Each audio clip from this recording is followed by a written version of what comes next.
The Abolition of Man is separated into three parts. The first part, Men Without Chests, C.S. Lewis establishes the idea that if you abolish conscience, man will essentially be abolished as well. Lewis introduces that this conscience comes from the Tao. The Tao represents the root of reality and right versus wrong. The opposition to this is what Lewis calls the Green Book. The Green Book states that morality is subjective. During this part of the novel, Lewis also explains that man has three parts: the chest, which represents our will, the stomach, which represents desire, and the head, which represents intelligence. Lewis claims that without morality, values, and control, there will be men without chests, or men who lack will or sentiment. Lewis organizes the essay into Part 1 being the present and Part 2, the way, being the past. The way focuses on debunking progressivism, utilitarianism, and instinct-based ethics. Lewis argues that all good ethics are rooted in the Tao. So without the Tao, nothing is good. He claims that instinct-based ethics create morals instead of following them. When you rely on instincts, your instincts conflict and can be at war with each other. He claims that ethics, however, are what controls instincts.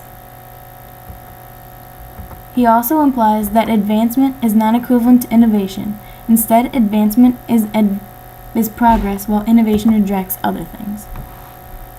Part 3. Abolition of Man. In the third part of Lewis's essay, Lewis draws conclusions from arguments that he has set up.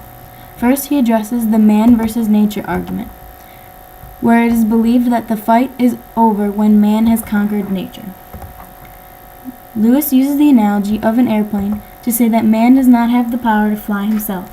In fact, he only has the power over things because others ranking above him in some way have given it to him. Lewis said, "What we call man's power over nature turns out to be power exercised by other men over other men with nature as its instrument." Lewis next looks at the idea of each generation having power over the generations that will follow it. With this idea, he's saying that each generation protests the ways of the generation before it. If this is viewed as conquering the previous generation, then at some point there must be an end to this cycle and a definite winner that controls all generations before it. Then, he moves into discussing nature and how humans consider nature to be anything that we have conquered, because they can be conquered easier when things are reduced to nature. Lewis states that man may become nature, but not nature to be controlled by himself. Instead, natural man will be controlled by the hunger to control. Because of this cycle, the last thing to be conquered by man is its own human nature. Lewis says, while we speak from within the Tao, we can speak of man having power over himself in a sense true analogous to an individual's self-control. But the moment we step outside the regard the Tao as a mere subjective product, this possibility has disappeared. The human nature is greater than the other parts of nature that man has already conquered, which is why man itself leaves man stronger and weaker at the same time.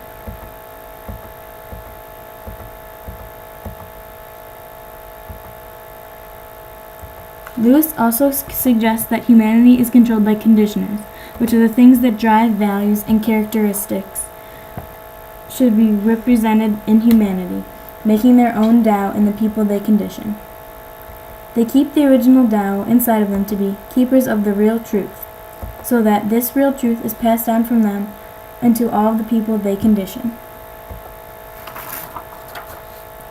Lastly, Lewis says that if you see through everything, then everything is transparent, which means that by knowing everything, there is no truth to learn within the Tao. He says that the curiosity will cause people to continue to search into philosophy to find meaning, but the Tao is the fullness of truth, and nothing can have more truth than the Tao. Lewis says, for without the judgment, benevolent is good. That is, without re-entering the Tao, they can have no ground for promoting or stabilizing these impulses rather than any others.